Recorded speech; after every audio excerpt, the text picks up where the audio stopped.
রাজ্যের দক্ষিণবঙ্গে বৃষ্টি, দুর্যোগ আর বিভিন্ন জায়গায় জমা জলে দুর্ভোগ ক্রমশ বাড়ছে। আপনাদের এবার খড়দার ছবি দেখাবো। খড়দাতেও জমা জলে দুর্ভোগ। সেখানে বছরের পর বছর ধরে এই রকমই পরিস্থিতি তৈরি হয় বর্ষা হলেই, বৃষ্টি হলেই। খড়দায় একেবারে জল যন্ত্রণার ছবি। মহিষপোতা দাসপাড়ার 200 পরিবার কার্যত জলবন্দী। যে ছবি আপনাদের দেখাচ্ছি,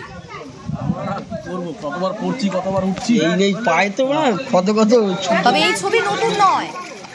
সেখানকার বাসিন্দারা অভিযোগ করছেন প্রায় 20 বছর ধরে এভাবেই চরম সমস্যায় ভুগতে হয় খড়দাবাসীকে, সেখানকার বাসিন্দাদের। দেখুন কিরকম ভয়ঙ্কর ছবি। এক বৃদ্ধকে এভাবে কোলে করে নিয়ে যেতে হচ্ছে, কারণ এত জল জমে রয়েছে সেখানে, জল যন্ত্রণা।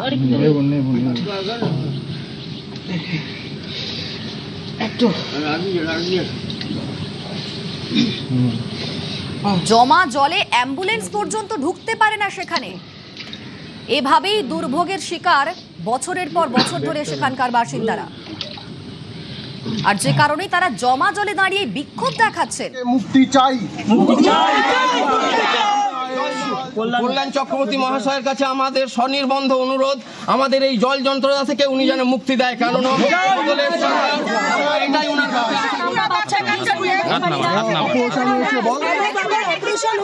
খুব অসুবিধা হয়। একসাথে বলুন না, সবাই একটু একসাথে বলুন। কি সবার অসুবিধা? সবার অসুবিধা।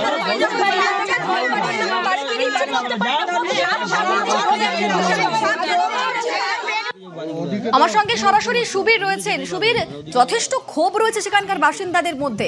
তৃণমূল সরকার কোনো কাজ করেনি বলে অভিযোগ। রাজ্যতে এবার পালা বদল হয়েছে, তারা এখন কি একটু আশ্বস্ত হচ্ছেন যে এবার কাজ হবে? দেখো, তৃণমূল সরকারের যারা প্রশাসনিক আধিকারিক ছিলেন তাদের বিরুদ্ধে যেমন ক্ষোভ উগড়ে দিচ্ছেন এলাকার মানুষজন, তেমন কিন্তু এই যে জল যন্ত্রণা, অর্থাৎ 200টি পরিবার এই দাসপাড়া গ্রামের মহিষপোতা অঞ্চল বিলকান্দা 1 নম্বর পঞ্চায়েতের অন্তর্গত খড়দহ বিধানসভা এলাকা। এখানে 200টি পরিবার এভাবেই কিন্তু জল যন্ত্রণার মধ্যে কিন্তু দীর্ঘ 20 বছর ধরে কিন্তু তারা এই সমস্যার মধ্যে পড়ে আছেন। এবং যেখানে দেখা যাচ্ছে ছবিতে যে বৃদ্ধ মানুষ শরীর খারাপ হচ্ছে, সেখানে অ্যাম্বুলেন্স ঢুকতে পারছে না, ভ্যানে করে তাকে ঘাড়ে করে নিয়ে গিয়ে ভ্যানে করে তাকে হাসপাতালে নিয়ে যেতে হচ্ছে।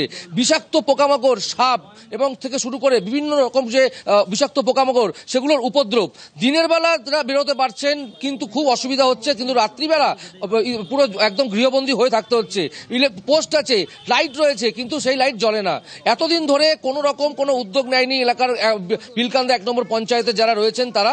এবং সেই জায়গা থেকে বারংবার জানানো সত্ত্বেও বিধায়ক সে সময়কার ছিলেন শোভনদেব চট্টোপাধ্যায়, তার কাছেও কিন্তু তারা অভিযোগ জানিয়েছিলেন, কাজের কাজ কিছু হয়নি। এবং এই যে জলযন্ত্রণা দেখা যাচ্ছে সেটা কিন্তু একদম পরিষ্কার যে এই যে জলযন্ত্রণার যে শিকার হতে হচ্ছে সাধারণ যারা এলাকার মানুষ, গ্রামবাসীরা, তারা বলছেন যে কবে তারা সুরাহা পাবেন। তারা হাত জোর করে তারা মুখ্যমন্ত্রী শুভেন্দু অধিকারীর কাছে দরবার করছেন যাতে তাদের এই সমস্যার সমাধান করা হোক, তারাই জল যন্ত্রণা থেকে তারা মুক্তি পাক। এবং এই গোটা ঘটনায় বিলকান্দা 1 নম্বর পঞ্চায়েতের তৃণমূল সরকারের আমলে যারা প্রশাসনিক আধিকারিক ছিল তাদের প্রতি এক প্রকার ক্ষোভ উগড়ে দিয়েছেন এলাকার এই 200টি পরিবার। বেশ, ধন্যবাদ সুবীর।